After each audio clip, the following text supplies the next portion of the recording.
we're putting the plywood on because there was a cedar. This is all cedar. So we tore all this off and we have to put something back. And so we're using 1/2-inch CDX plywood. These are on 24-inch centers. And typically 1/2-inch plywood on 24-inch centers, not the greatest. We wouldn't do that unless we have this lath that it's going to sit on. So it sits on all these lath strips, which are very strong, and that gives the plywood more stability.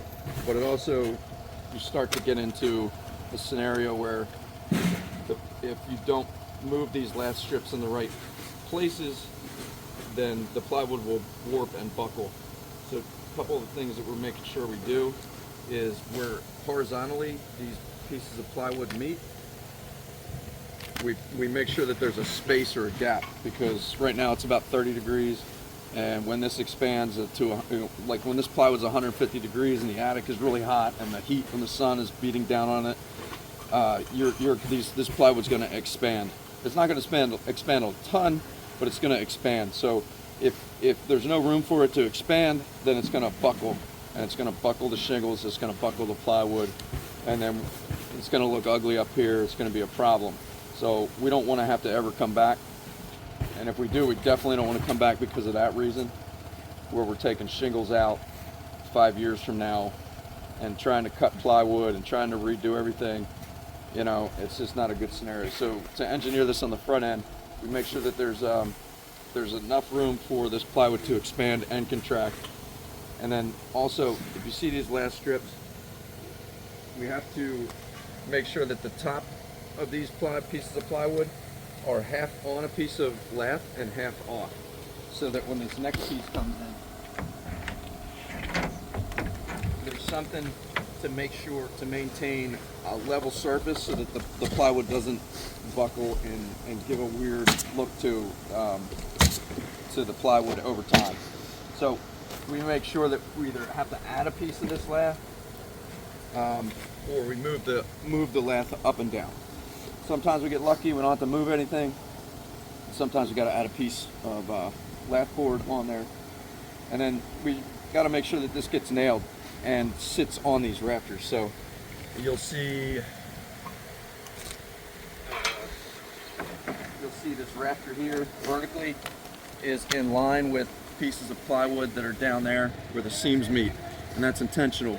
We want to be able to get these pieces, the end cuts of these pieces of plywood, lining up with, as much as we can, lining up with these rafters. And these rafters is an old house, so they're kind of moving all over the place, but we're getting them as close as we can, and some of them are going to land 100% and some of them aren't.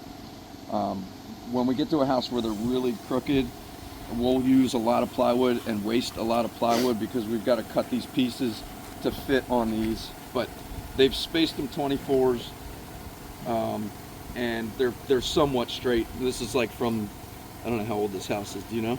I think she said like 1700s, if I remember so correctly. 1700s, you know, framing is what we're dealing with. So for me, that's pretty impressive.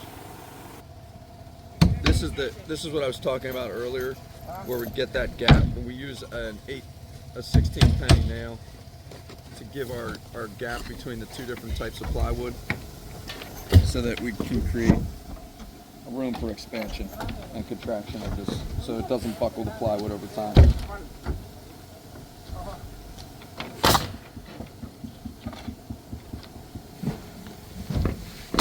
Yo, that's probably not good. You lined up with the other sheet. Yeah.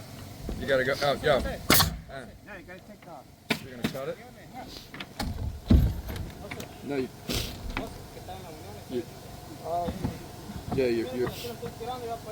you can just cut it right here.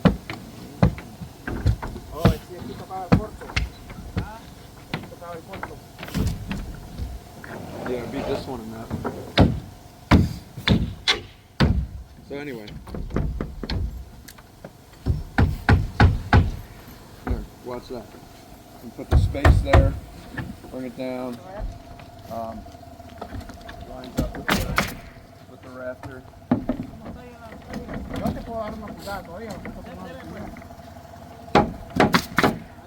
And here we're lining it up as much as we can because it's kind of crooked.